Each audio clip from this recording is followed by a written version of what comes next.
ሌሎች ሲመላለሱ እሳቸው ባርመሞ ነው የተመለከቱት። ብዙዎቻችን የብዙ ዓለማትን ቦታዎች ጎብኝተናል፣ ተመልክተናል። እንዴት ጠብቀው እንዴት ያሳምሩታል። ቢያንስ እኒህ ቀደምት የዛሬ 400 500 ዓመታት ጥለውልን ያለፉትን መጠበቅ የትውልድና አደራና ኃላፊነት ስለሆነ ይሄው በዛው መንገድ ጸንተን እንቆማለን ለማለት ነው። የራያ ማህበረሰብ ሆኖ ለመናገር በችግር ላይ ነው የሚገኘው፣ በስቃይ ላይ ነው የሚገኘው። በሁለት ጅራፍ በሶስት ጅራፍ ነው የሚገረፈው እና እንግዲህ ጥቁር ነጥብ ነው ያሁኑ ጥምቀት በዓል ለራያ ህዝብ ጥቁር ቀን ነው። ማንነቱን ነው የሚቀድመው። ምንድነው የሚቀድመው? ሁሌም ከፈረሱ ጋር ያስቀደማችሁ በተለይ ፖለቲካ ፓርቲ ነን ያላችሁ የምትንቀሳቀሱ አካላት ይሄንን ደጋግማችሁ ልታስቡበት ይገባል። ለራያ ህዝብ አሁን የሚያስፈልገው ነፃነት ነው። ለራያ ህዝብ አሁን የሚያስፈልገው በሰላም ወጥቶ በሰላም መግባት ነው። ሲጀመር የውሸት ነው። እንደውልሻለሁ ዘመዴ እንደሆነ ግንኙነት እኮ እናውቀዋለን። መከታውን ለምን እንዳቀረባችሁት መከታው ለምን ምክትል እንደሆነ እኮ ይታወቃል። አሁን ለራያ ህዝብ የምንቆጭ ከሆነ ለራያ ህዝብ የምንቆረቆር ከሆነ ለራያ እናቶች ለራያ ወጣቶች የምንቆረቆር ከሆነ የት ናችሁ? እስኪ ስለሰው ራያን ተውትና ስለሰው እምነት ሰብአዊ መብት ነው። ይህ ሰብአዊነት ነው የተጣሰው።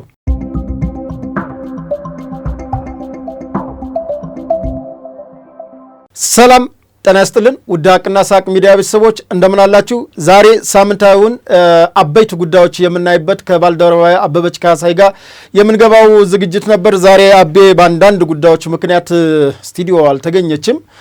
እንግዲህ ዛሬ እኔ ቴድሮስ አያሌው ከዚህ ከስቱዲዮ አቀርብላችኋለሁ። ከተለያዩ አካባቢዎች ያገኘናቸው መረጃዎች ወደ እናንተ አድማጭ ተመልካቾቻችን ከአሁኑ ሰዓት ጀምሮ የምናቀርብ መሆኑን እየገለጽን ይህንን ፕሮግራም ላይክ፣ ሼር፣ ሰብስክራይብ እንዲሁም የደውል ምልክቱን በመጫን ሚዲያችን ሁሌም የተለያዩ ዝግጅቶችን ሲጫን ወደ እናንተ እንዲደርስ ያግዛችኋልና የደውል ምልክቷን መጫናችሁን አዘንጉ። ሚዲያችንን ደግፉ።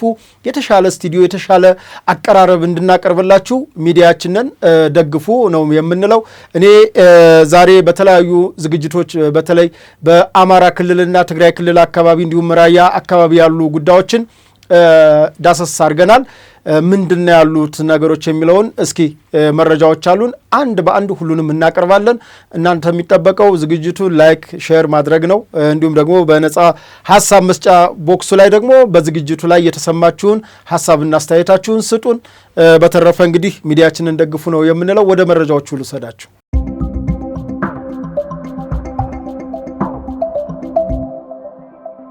በቅድሚያ የማቀርብላችሁ የመከላከያ መረጃዎችን ይሆናል። የመከላከያ መረጃዎቻችን ቅድሚያ ያደረኩት ደቡብ ጎንደር ዞን አካባቢ ነው። እንግዲህ በደቡብ ጎንደር ዞን የሚንቀሳቀሰው የምስራቅ እዝ ኃይል ነው። በዚህ የሚንቀሳቀሰው ኮር ደቡብ ጎንደር ያለውን ኃይል በማስታገስ በተለይ የጽንፈኛው ቡድን ያ አካባቢ እንደውም ከበፊትም ጀምሮ አሁን ያለው ግጭት ከመምጣቱ በፊትም ይሄ አለምሳጋ ጎብጎብ ጋሳ የሚባሉ አካባቢዎች ለአሽከርካሪዎችም ለነዋሪዎችም ለሁሉም በተለይ ከዚህ ከሽፍትነት ጋር በተያያዘ ውንብድና የሚበረከትበት አካባቢ ነው።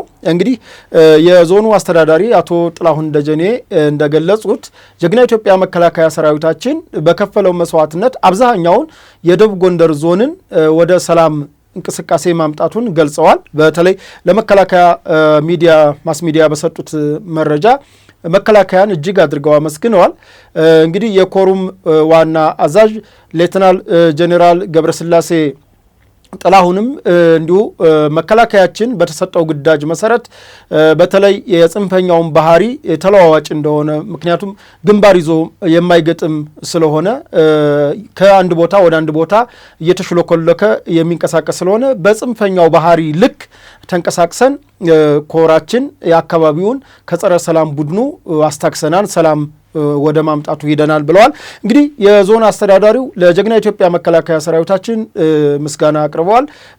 እኛም ምስጋናው ይገባዋል ነው የምንለው። ምክንያቱም ጀግና ኢትዮጵያ መከላከያ ሰራዊታችን አማራ ክልልን ይሄ ጸረ ሰላም ቡድንና ሽፍታ ቡድን በማተራመስ እንቅስቃሴ በገባበት ሰዓት ከሁሉም በፊት ቀድሞ የደረሰው ጀግና ኢትዮጵያ መከላከያ ሰራዊታችን ነው። ነገር ግን መከላከያ በሰዓቱ ባይደርስ ምን ሊፈጠር ይችል ነበረ ክልሉ ላይ ስንል ለማሰብ ትንሽ ይከብዳል። ምክንያቱም ይሄ ቡድን በአሁኑ ሰዓት ከሚወጡ አባሎቹ በነዋሪው ላይ በህዝቡ ላይ ምን እየሰራ ምን አይነት ደባና ሸፍጥ እየሰራ እንደሆነ እየተጋለጠበት የመጣበት ሁኔታ ነው ያለው። እንግዲህ ክልሉን ስርዓት አልበኝነት እንዲሰፍን በትልቁ ሊሰሩ አቅደው የተንቀሳቀሱ ነበረ። ያ ነገር ከሽፎባቸዋል በአሁኑ ሰዓት። ምክንያቱም መከላከያ ሰራዊታችን በአንድ በኩል ይዋጋል፣ በሌላ በኩል ያሰለጥናል፣ በሌላ በኩል ደግሞ በሰላም የሚመጡ የጸረ ሰላም ኃይሉን ማለትም ወዶ ገቦችን እንዲሁም ደግሞ በሰላም ስምምነቱ መሰረት የመጡ አካላትን በመቀበልም ትልቁን ሚና እየተጫወተ ያለው ጀግና ኢትዮጵያ መከላከያ ሰራዊታችን በመሆኑ ይሄ ምስጋና ይገባዋል ብለን ነው የምናምነው። ሌላው በዛሬው ዕለት በደቡብ ወሎና በሰሜን ወሎ ዞን ሲንቀሳቀሱ የነበሩ የጽንፈኛው ቡድን አባላት በዛሬው ዕለት እጃቸውን ለመንግስት ኃይል ሰጥተዋል። ጀግና ኢትዮጵያ መከላከያ ሰራዊት በፌስቡክ ገጹ እንዳሳወቀው ይሄ በደቡብ ወሎና በሰሜን ወሎ አካባቢ ሲንቀሳቀስ የነበረው የጸረ ሰላም ቡድን በአሁኑ ሰዓት ያለው ሁኔታ እጅግ ማለትም ከህብረተሰቡ ተቀባይነትም ስላጡ በፖለቲካሊም ኪሳራም ስለደረሰባቸው ድሮ እንዲህ እናደርጋለን ይሄ ይሆናል እያሉ ዝም ብለው በሬ ወለደ ፖለቲካን ሲንቀሳቀሱ ነበረ። በአሁኑ ሰዓት ተቀባይነት ስላጡ እና የሰላም አማራጩንም ስለተቀበሉ በሰላም ገብተዋል ማለት ይቻላል። እንግዲህ በፌስቡክ ገጹ ላይ ነው ያሳወቀው። ሌላ መረጃ የድምጽ መረጃዎች ገና እንደሌሎቹ አልመጣም ማለት ነው። እሱን ደግሞ እንደመጣ ለእናንተ አድማጭ ተመልካቾቻችን የምናቀርብ ይሆናል። እውነት ለመናገር ዛሬ ወደ ስፍራው ደውዬ ነበር። የተወሰኑ መረጃዎችን በሁኔታው ላይ ያገኘውን ነገር ስለሌለ ለእናንተ ማቅረብ ትንሽ ይከብዳል። ግን ሶሻል ሚዲያ ላይ ያገኘነውን በመከላከያ በኩል ያለውን ነገር ይሄን ይመስላል። ሌላው እንግዲህ ጀግና ኢትዮጵያ መከላከያ ሰራዊታችን 118ኛ ዓመቱን በጥቅምት 15 ቀን ማክበሩ ይታወቃል። በአሁኑ ሰዓት ደግሞ ከጥር 15 እስከ ጥር 19 ቀን 2018 ዓ.ም በቢሾፍቱ ከተማ የሚከበረው የጀግናው የአየር ኃይላችን 9ኛ ዓመት የምስረታ በዓል በደማቅ ሁኔታ እንደሚከበር የፕሮግራሙ አስተባባሪ ብርጋዴር ጀነራል ብሩክ ሰይፉ ተናግረዋል። እንግዲህ ጀነራል ብሩክ ሰይፉ በጋዜጣዊ መግለጫቸው እንደተናገሩት በተለይ አየር ኃይላችን ከሌሎች አየር ኃይሎች ጋር የሚያደርገው የአየር ላይ ትርኢት አለ። ይህንን የአየር ላይ ትርኢት በተለያዩ መግቢያ ትኬቶች አሉ። በየሆቴሉ ቢሾፍቱ ከተማ በተለያዩ በተመረጡ ቦታዎች ላይ ትኬቶች ይሸጣሉ። እነዚህን ትኬቶች በመግዛት የአየር ላይ ትርኢቱን መመልከት የሚቻል መሆኑን ገልጸዋል። ሌላው አየር ኃይላችን ከሌሎች አየር ኃይል ጋር ተወዳዳሪ ነው። በተለይ አረብ ኤሚሬትም፣ ፈረንሳይም፣ ቻይናም፣ ሳውዝ አፍሪካን በሚዘጋጅ የአየር ላይ ትርኢት ጀግና ኢትዮጵያ አየር ኃይላችን በቦታው በመገኘት ውድድሮችን ያደርጋል። አሁን ግን ያው ሜዳ ላይ ያለው ገንዘብ አለው፣ የተለያዩ ሽልማቶች ኢንተርናሽናል ውድድር ነው። በዚህ ውድድር ላይ ይሳተፋል።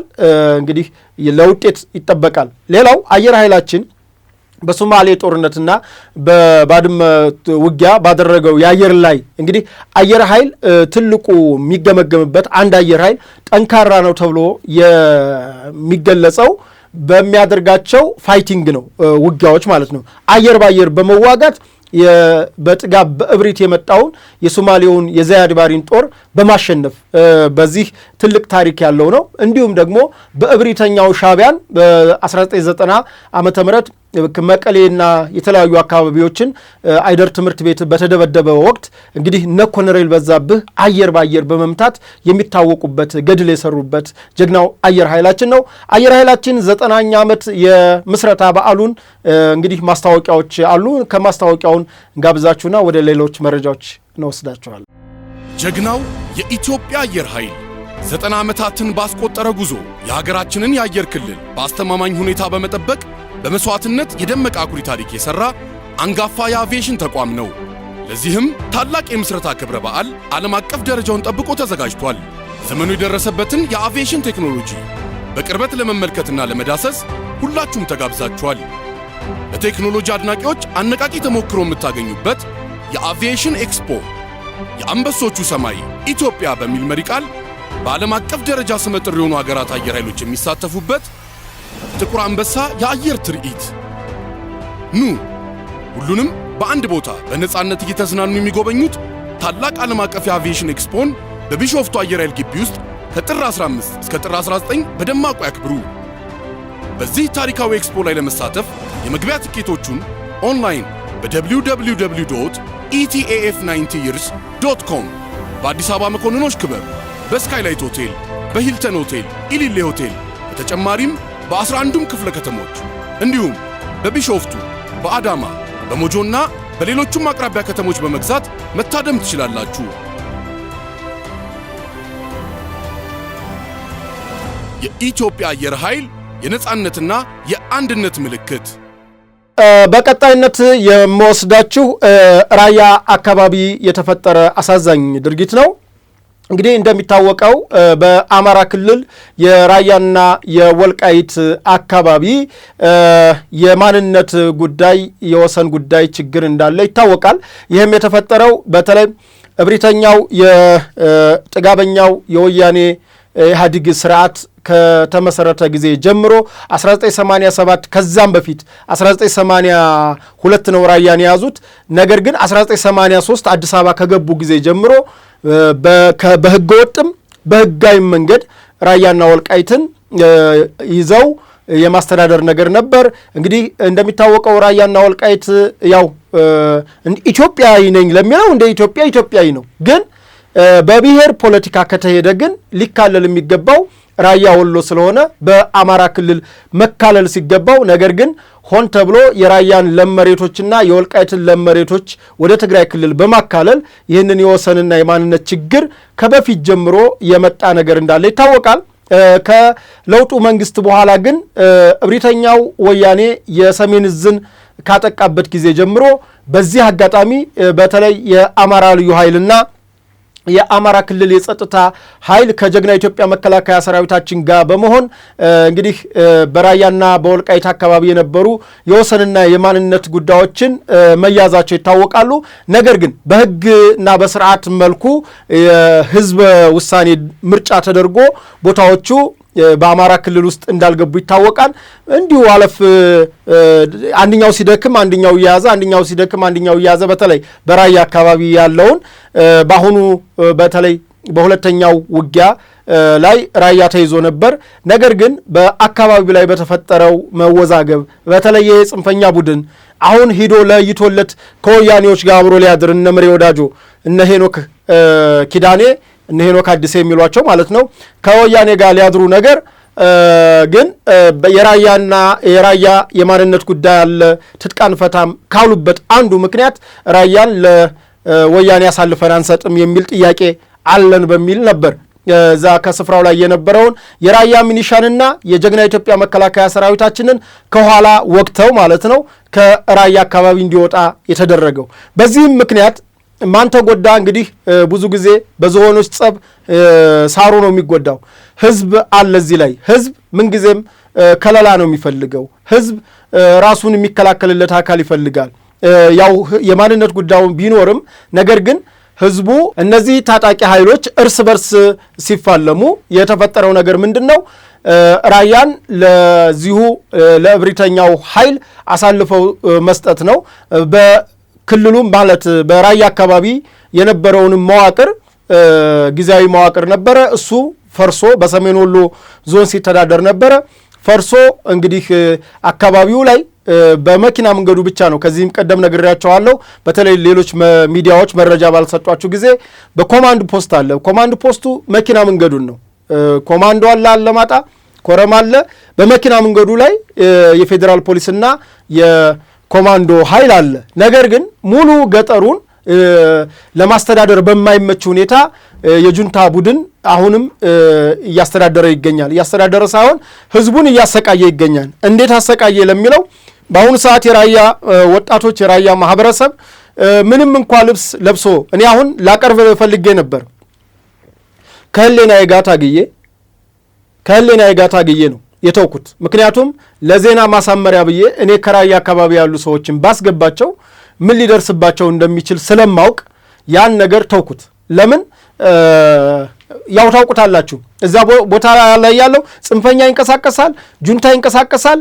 ብዙም ለሲቪሉ ማህበረሰብ ከለላ የሚሰጥ አካል የለም። የራያ ማህበረሰብ ሆነን ለመናገር በችግር ላይ ነው የሚገኘው፣ በስቃይ ላይ ነው የሚገኘው።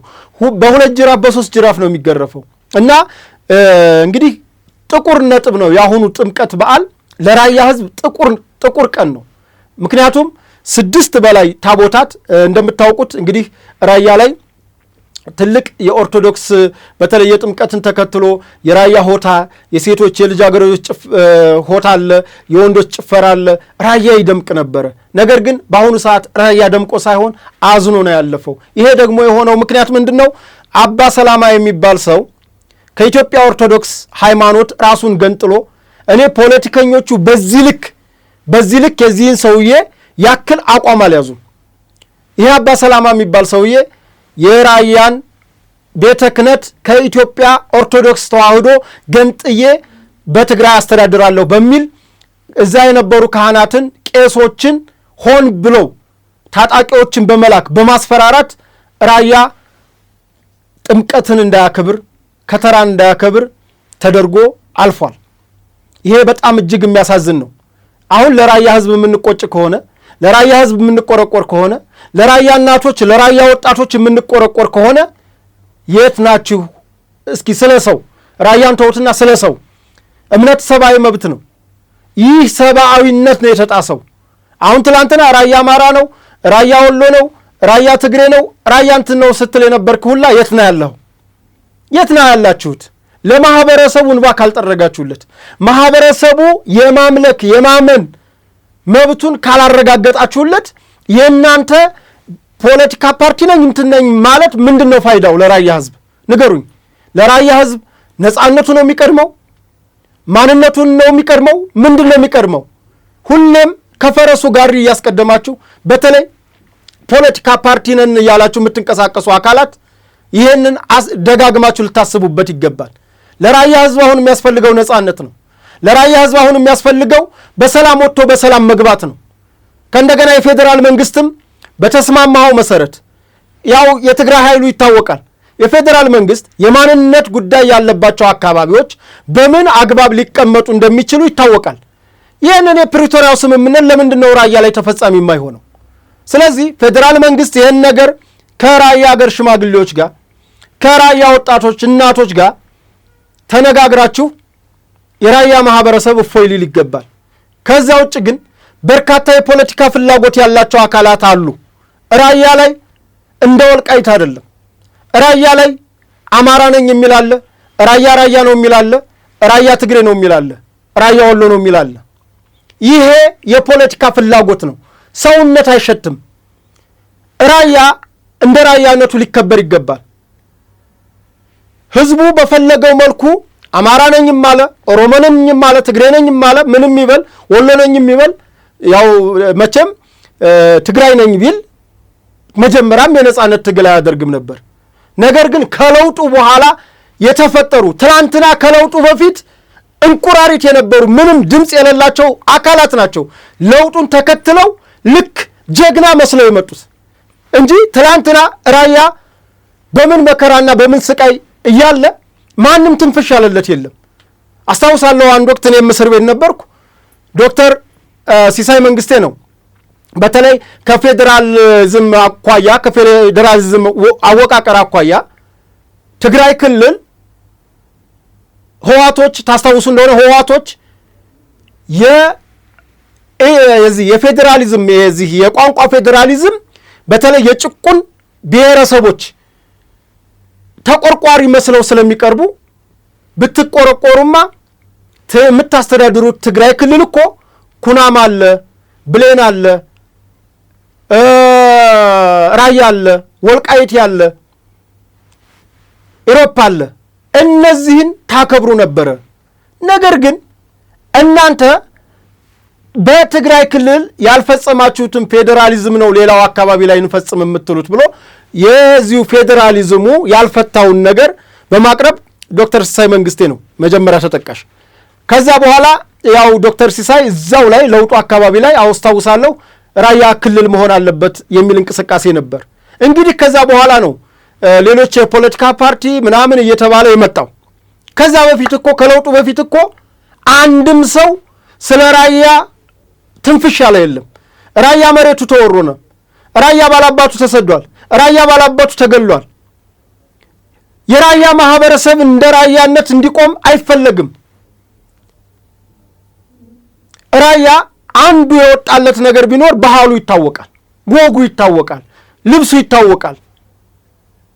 ግን መሬት ላይ በራሱ በአባቶቹ መሬት ላይ ግን ነፃነት እንዳይኖረው ተደርጎ በተለይ ከወያኔ ኢህአዴግ አገዛዝ ጊዜ ጀምሮ ተጨቁኖ ያለ ማህበረሰብ ነው። አሁን ደግሞ ከለውጡ በኋላ እኔ ነኝ የሚመለከተኝ እያለ ሁሉም በየራሱ ፖለቲካ ሲሰራ ማህበረሰቡ በስደት ስንት ነው እያለቀ ያለው? ባህሩ ስንት ነው የበላው? የራያ ወጣት እኮ ነው በሻርክ የሚያልቀው በዚህ በየመን ሲሻገር። በሊቢያ በረሃ እኮ ሲሄድ የሚያዘው እኮ የራያ ልጅ ነው። በትግራይ ክልል ስለሚገለጽ ነው እንጂ።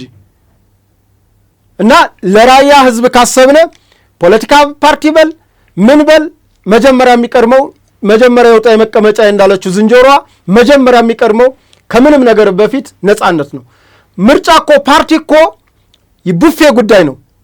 ቡፌ እኮ የምታስበው አሁን ለራበው ሰው ቡፌ ነው ወይስ የሚበላው ህይወቱን የሚያስታግስበት ነው? የራያ ህዝብ አሁን የሚፈልገው የሚመገበው አሁን የራበው ነፃነት ነው። ከነፃነቱ በኋላ እንዲህ ባስተዳድር ብለህ ምርጫ ታመጣለታለህ። ህይወቱ በሌለበት ግን ምርጫ ልሰጠው አይችልም።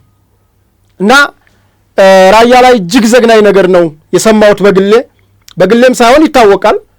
ነገር ግን እኔ አሁን ለሚዲያ እገሌ ያለኝ ብዬ ኢንተርቪው መስራት ስላልፈለኩ ነው። ታውቃላችሁ የራያ ልጆች ታውቃላችሁ ምን ያክል የትም አካባቢ እኔ ምንም መረጃ አጥቻ አላቅም። ነገር ግን ራያ ላይ ማቅረብ ያልፈለኩት አሁን በአሁኑ ሰዓት መንግስት እዛ አካባቢ ላይ ለዜጎቹ የደህንነት ሽፋን ይሰጣል ብዬ ስለማላምን ነው። ደሞም ስላልሆነ ነው አውቀዋለሁ አካባቢውን። ስለዚህ ራያ ላይ ያለውን ነገር የትኛውም አካል የፌደራል መንግስት የተለያየ አካላት ትኩረት የሚያስፈልገው ማለት ራያ አካባቢ ነው። ከዚህ በላይ ምንም ሊደርስበት አይችልም። ሰው እምነቱን በነፃነት ካላራመደ ታውት አስተሳሰብ የፖለቲካ ጉዳይ ነው። እምነት እኮ እምነት ነው። የትኛውም ማመለካከት ቢኖርህ እምነትህ አንድ ያደርጋል። ሰው እንዴት እምነቱ ይከለከላል? ስለዚህ ሁላችንም ለራያ ማህበረሰብ ስንጮህ ለራያ ማህበረሰብ ስንናገር ከሰባዊነት እንደሆነ ገብቶን ሁላችንም ለራያ ማህበረሰብ ድምጽ እንሆን እላለሁ። አመሰግናለሁ። ሌሎች መረጃዎችን ግን ቀጣይ በየትኛውም መልኩ ማስረጃዎችን ለሚመለከተው አካል ለፌደራል መንግስት ይሁን ይመለከተኛል ለሚለው አካል ማቅረብ የምንችል መሆኑን በዚሁ አጋጣሚ እናገራለሁ።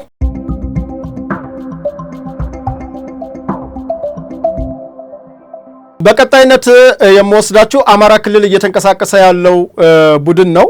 አማራ ክልል እንኳን አሁን አንለው ብዙ እግሮቹን ወደ ሻቢያም ወደ ወያኔም ወደ ተለያዩ አካባቢዎች እየነቃቀለ ነው። ስለዚህ ከአማራ ክልል ያለውን ነገር ጓዙን ጠቅልሎ እየወጣ ነው ማለት ይቻላል። በተለይ የዚህ ሰሞኑን አዲስ ድርጅት መስርቻለሁ ያለው አካል እንግዲህ ሳይወጣወጥ አይነት ነገር ነው የገጠማቸው።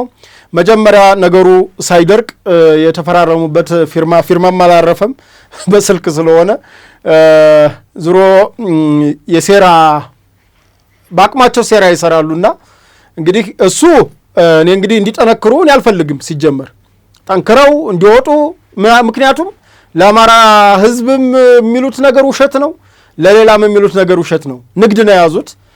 ዝሮ እነ መዓዛ መሐመድም እነ ቤተልሔምም በሶሻል ሚዲያ ሲንጫጩ አይቻቸዋለሁና እስኪ የተወሰነ ነገሮችን እናቀርባለን። ምክንያቱም ከሱ ላይ ግንዛቤ እንድትይዙና ከዛ በኋላ እስኪ ማወጋችሁ ነገር ይገባቸዋል ማለት ነው። መልካም እንግዲህ ሁለቱ አካላት ከውጭ ሆነው በተለይ ይሄ አንድነቱን አንድነት የሚሉት እነሱ ማለት ነው ከራሳቸው ከንግግራቸው የፈረሰ ነው። ንግግራቸው ራሱ የሚያመለክተው መፍረሳቸውን ነው። በመሰረቱ ውጭ ያለ አካል ውስጥ አገር ውስጥ ያለን አካል የመናገር ሞራሊቲው በራሱ ሞራሊቲው ከምን መጣ? እሱን እንግዲህ ራሳችሁ ገምግሙ። መቼም በዚህ ዘመን የዋህ አለ ብዬ እኔ አላምንም። ምክንያቱም እኒህ ልጆች ውጭ ነው ያሉት፣ አገር ውስጥ ያለውን እንቅስቃሴ አያውቁም። በእርግጠኝነት የእግር ጉዞ 1 ኪሎ ሜትር 2 ኪሎ ሜትር ሂደው አያውቁም። ነገር ግን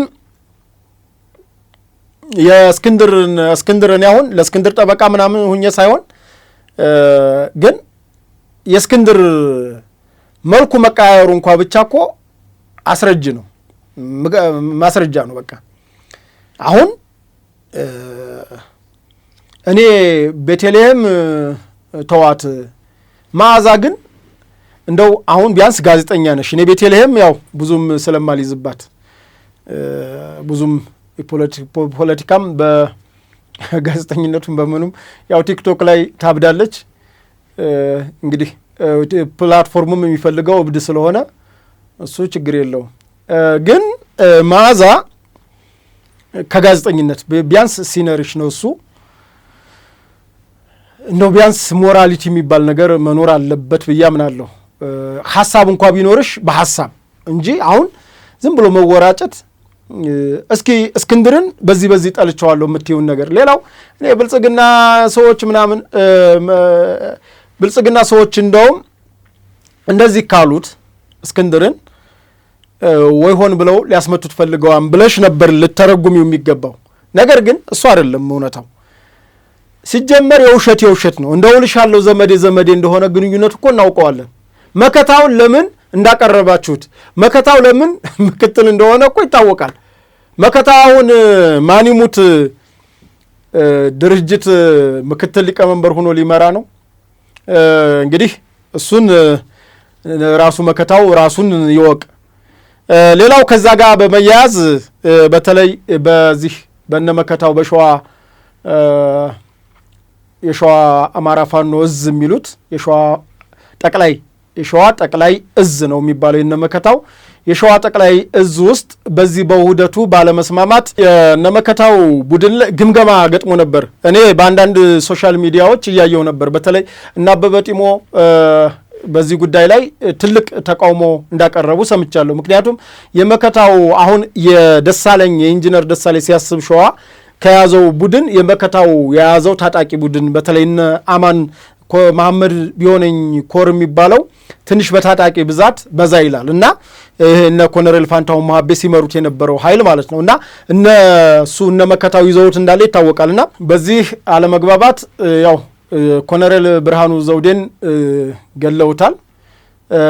የገደሉትም እንግዲህ አንደኛ እነ መከታው ቡድን ላይ ሐሳቦች ይለዋወጣሉ። እነዚህ ሐሳቦችን ሲለዋወጡ አንደኛ ውስጥ ዲሞክራሲ የላቸውም። ይሄን ማወቅ አለባቸው። በተለይ ጌጤ እንደው ይችን ነገር ብትናገር ዛሬ በተለይ በእስክንድር ዙሪያ ከቀድሞ በተለይ የዚህ የጽንፈኛው ቡድን ሲንቀሳቀስ ትልቅ ቀስቃሽ የነበረ አካል ዛሬ ደግሞ በእስክንድር አለመመረጥና አጠቃላይ ያላቸውን ሂደት እኔ አሁን የምናገረውን ነገር የራሳቸው ደጋፊዎች እየተናገሩ ነው እና በተለይ ጌጤ ብትናገር መልካም ነው።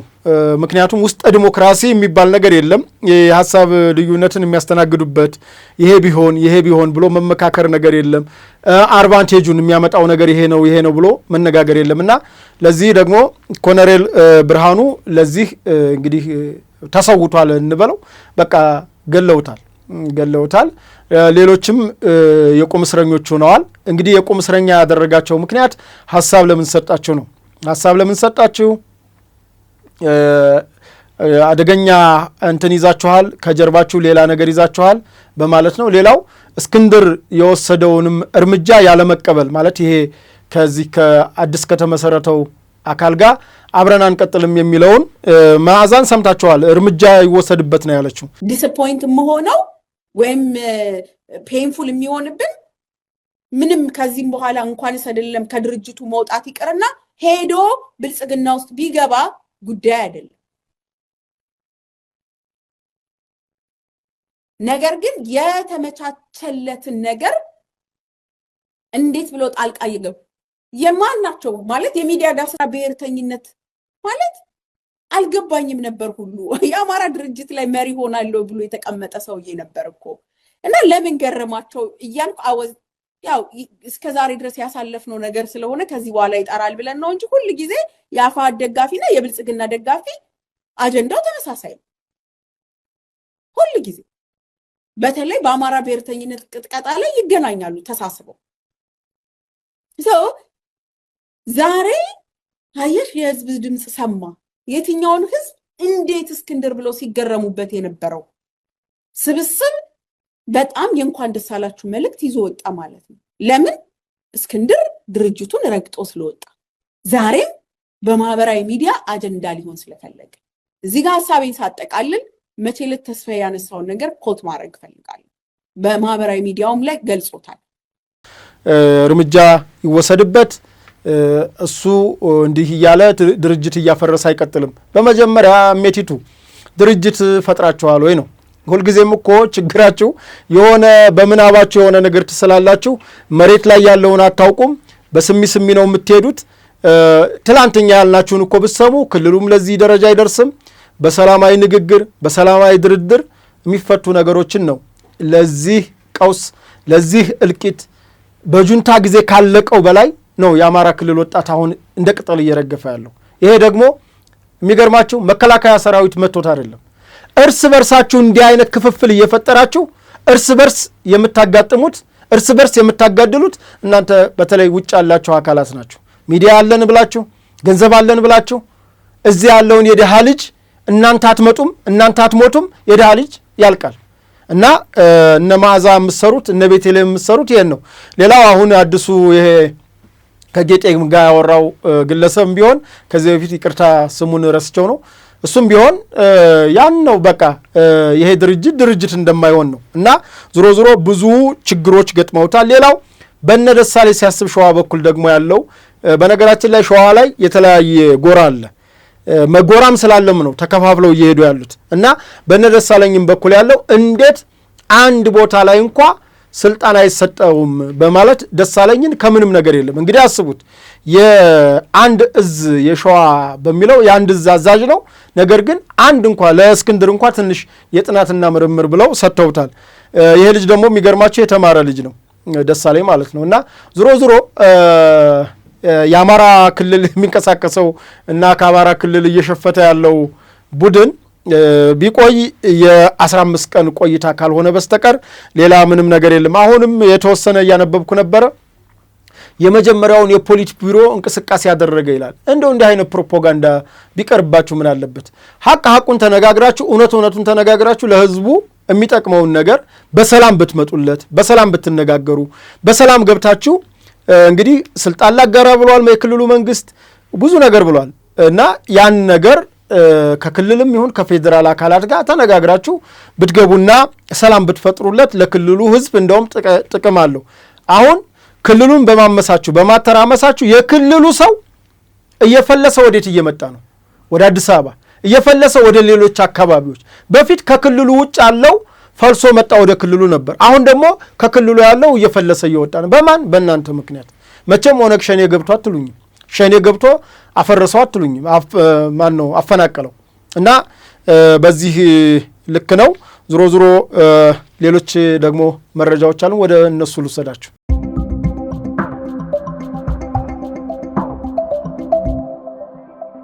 በቀጣይነት የምወስዳችሁ ደግሞ እስኪ በአማራ ክልል እንግዲህ አንጻራዊ ሰላም ስንል ነበረ እስከ ዛሬ። አሁን ፍጹም ሰላማዊ እንቅስቃሴ ያለበት ክልል መሆኑን በተግባር አስመስክሯል። ለዚህ ደግሞ የኢፌድሪ ክቡር ፕሬዝዳንት ታዬ አጽቀሥላሴ በጎንደር ከተማ ያስተላለፏቸው መልእክቶች አሉ። በእነዚህ መልእክቶቻቸው ያው እንፍጠን ነው። ምንጊዜም የመንግስታቸው ዋና መርህ እንፍጠን ነው፣ እንስፈንጠር ነው። ከመፍጠንም በላይ እንስፈንጠር ነው። ምክንያቱም ወደኋላ የቀረ አገር ነው። እንደ አገርም እንደ ክልልም እውነት ለመናገር ብዙ ሪሶርስ እያለ ብዙ ሀብት እያለ ብዙ የተለያዩ የገጸ ምድር የከርሰ ምድር እንግዲህ ቱሪዝም ብዙ አይሾ ስፒድ እንኳን መጥቶ ስንት ነገር እንደታየ አይታችኋል። ዓለምን ቀልብ መሳብ የምትችል ድንቅ አገር አለችን። ይችን አገራችንን ደግሞ እኛ ልጆቿ ተስማምተን ተግባብተን ልዩነት ይኖራል። የትም ዓለም ብትሄዱ ፍጹም ጥሩ የለም፣ ፍጹም መጥፎ የለም። በቃ አማካይ ነው እና እንግዲህ ፕሬዝዳንት ታዬ አጽቀሥላሴ ያስተላለፉትን መልእክት አድምጠን እንመለስ። የዛሬ ዓመት እዚህ በመጣሁበት ጊዜ እንንቃ እንትጋ ዘመኑ እንጠቀምበት ብዬ ነበር። በዓመት ውስጥ ያየሁት ለውጥ የሚያስደምም ነው። የእናንተን ብርታትና ጽናት የሚያሳይ ነው። ሐሳብ፣ ታሪክ፣ ትውልድ፣ አመራር ሲስማማ እንዲህ መልካም ነገር ይፈጸማል።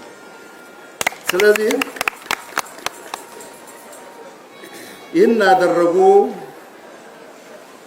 ክቡር ጠቅላይ ሚኒስትር ዶክተር አብይ አህመድ ሌሎች ሲመላለሱ እሳቸው በአርምሞ ነው የተመለከቱት። ብዙዎቻችን የብዙ ዓለማትን ቦታዎች ጎብኝተናል፣ ተመልክተናል። እንዴት ጠብቀው እንዴት ያሳምሩታል። ቢያንስ እኒህ ቀደምት የዛሬ 400 500 ዓመታት ጥለውልን ያለፉትን መጠበቅ የትውልድና አደራና ኃላፊነት ስለሆነ ይኸው በዛው መንገድ ጸንተን እንቆማለን ለማለት ነው። ክቡር ፕሬዝዳንት በዚህ ልክ ተናግረዋል። በእርግጥ በጎንደር በርካታ የመንግስት አመራሮች፣ የፌዴራል የክልል አመራሮች ተገኝተዋል። ቱሪስቶች፣ ታዋቂ ግለሰቦች ተገኝተዋል። ጎንደር በጣም ደምቃለች። ሌላው በተለያዩ የአማራ ክልል አካባቢዎች እንዲሁ ጥምቀት፣ ከተራ እንዲሁም ቃና ዘገሊላ በዓል ዛሬም ራሱ አንዳንድ ቦታዎች ላይ ሩፋኤልና እግዚአብሔር አብ ቤተክርስቲያን ያላቸው በ13 እያስገቡ ይገኛሉ ታቦትን በአንዳንድ ቦታዎች ላይ። እንግዲህ ወሩም አስተሪዮ ነው። አስተሪዮ መገለጥ ነው፣ የኢትዮጵያ መገለጥ ነው ይሄ ወር እና ኢትዮጵያችን እያማረባት ነው። አማራ ክልልም ወደ ሰላም መመለሱን ጥምቀት ማሳያ ነው። ህዝቡ በሰላም ወጥቶ በሰላም ገብቷል። ይሄ ትልቅ ድል ነው። እውነት ለመናገር ትልቁ ነገር እምነታዊ ሃይማኖታዊም እንደመሆኑ ያው በሃይማኖት ስንሄድ መንፈስ ቅዱስ ይሄ መለኮታዊ ኃይል ሲቀርበን ነው። በነገራችን ላይ በዓለማዊም ብንሄድ በመንፈሳዊም ብንሄድ መሻትን ነው። ፈጣሪም መሻትህን ነው የሚሰጥህ። በዓለምም ብትሄድ ፍላጎትህን ነው የሚሰጥህ። በቃ ፍላጎታችን ሰላም ከሆነ ፍቅር ከሆነ አንድነት ከሆነ ይሰጠናል እና አማራ ክልል የታየው ይሄ ነው። በዚህ በተያያዘ በአይና ቡግና እንግዲህ ከ2 ዓመት በኋላ የጥምቀት በዓል በደማቅ ሁኔታ መከበሩን የዞኑ ኮሚኒኬሽን አሳውቋል። ለዚህም የሰሜን ወሎ ዞን አስተዳዳሪ አቶ አራጌ ይመር በአካባቢው የሚንቀሳቀሰውን ጀግና የኢትዮጵያ መከላከያ ሰራዊታችንን እንዲሁም የሰላም ዘቡን በተለይ የቡግና ምክር ቤት ነው። ሙግና ምክር ቤት ምንድነው ያለው? የሰላም ዘቡ እጅግ የሚደነቅ ተግባራትን ፈጽሟል ነው። ሰሞኑንም እየተከታተልኩ ነበረ። ቡግና አካባቢ ትልቅ መግባባት የነበረበት በተለይ ቡግናን እንግዲህ እንደምታውቁት የጸረ ሰላምና ጽንፈኛ ቡድን አውድሞታል እና መሰረተ ልማትን በማውደም አንዳንድ የቢሮ ዕቃዎችን በማውደም ማህበረሰቡ ጋር በመወያየት ችግሮችን የመፍታት በተለይ የህዝብና የመንግስትን ተቋማትን በመግዛት በመሸጥ በመተባበር የተለያዩ ነገሮች ያደረጉ ግለሰቦች ነበረ። እነሱ ላይ ህብረተሰቡ በወሰነው ውሳኔ መሰረት ፍርድ እንዲያገኙ የተደረገበት ሁኔታ አለ። ሌላው በዓሉን ጥምቀትን አስመልክቶ በተለይ ከሃይማኖታዊ ትውፊቱን ይሄ የተደበላለቀ ሳይሆን ሪል ሃይማኖቱ ምክንያቱም እንደሚታወቀው ላስታ ነው ቡግና ማለት እንግዲህ ላስታ እንደሚታወቀው የነ ቅዱስ ላሊበላ የነ ቅዱስ ሳርቤ አገር ነው። በጣም እንግዲህ ቅዱስም ንጉስም ናቸው። ይሄ የተቀደሰን ቦታ በማርከስ የዚህ ጽንፈኛ ቡድን ያክል የሄደበት የለም። ምክንያቱም በተለያየ አጋጣሚ ሰምታችኋል። ነዋያተ ቅዱሳትን ይሸጣል፣ ታቦት የሚሸጥ ቡድን ነው። የተለያዩ ልማቶች እንዳይለሙ ከዚህ በፊት ላሊበላን ከጋሸና ሰቆጣ የሚገባ አውራ ጎዳና የሚሰራው መንገድ አለና እሱ ላሊበላ ላይ መንገዱ እንዳይሰራ ያደረገው ይሄው ጽንፈኛ ቡድንና ውጭ ያሉ ተላላኪ ይሄ በፌስቡክ የሚተዳደሩ ልጆች አሉና ሳይገባቸውን ብቻ ሳይሆን እኔ አገሪቱን ለምን በዚህ ያክል እንግዲህ ጎንደር ምን ተጎዳች? ጎንደር ኮሊደር ልማት በመግባቱ ምን ተጎዳች? ቱሪስት መጣ፣ ከተማው ተነቃቃ። አሁን ያዘዘውን መንገድ እያየሁ ነበረ። ካዘዞ ጎንደር በጣም የሚያምር ነው። በፊት ዚግዛግ የመታ የሆነ ገጠር መንገድ ሸለቆ የምትሄዱ የሚመስለው አሁን የሚያምር በቃ ጎንደር እኮ በቃ አምልጣለች ሄዳለች። ላሊበላ ታዲያ ለምንድን ነው የላሊበላ ልጆች የማነቁት? እና በዚህ አጋጣሚ እንደው አንዳንዴ ወደዛው ሳብ ስለሚያደርገኝ ነው አይና ቡግና እጅግ በሚያስጨበጭብ ሁኔታ በተለይ ጀግና ኢትዮጵያ መከላከያ ሰራዊታችን ጸረ ሰላም ቡድን መንጥሮ እስከ ተከዜ በረሃ እንደሄደ አውቃለሁ። ነገር ግን ከተማዋን አይና ከተማን የቡግና ዋና ከተማ አይና ትባላለች። አይና ከተማን ግን የሰላም ዘቡ ሰጥ ለጥ አድርጎ ይዞ ህብረተሰባችን በሰላም በዓለ ጥምቀቱን እንዲያከብር አድርጎታል። በአጠቃላይ አማራ ክልል ላይ የታየው ሁሉም እንቅስቃሴ በጣም የሚያምር ነበረ። ከንቲባዎች አመስግነዋል፣ መስተዳደሮች አመስግነዋል። በዚህ አጋጣሚ እንግዲህ ሀገራችን ኢትዮጵያ ሰላምሽ ይብዛ ነው ምንለው። የዛሬውን ፕሮግራሜን እዚህ ላይ ጨርሻለሁ። ሳምንት በሌላ ፕሮግራም እስከምንገናኝ ሰላም ቆዩን። መነሻችንም መድረሻችንም ኢትዮጵያ ናት። ለኢትዮጵያ ሰላም፣ ለኢትዮጵያ ብሔራዊ ጥቅም ተግተን እንሰራለን። አመሰግናለሁ።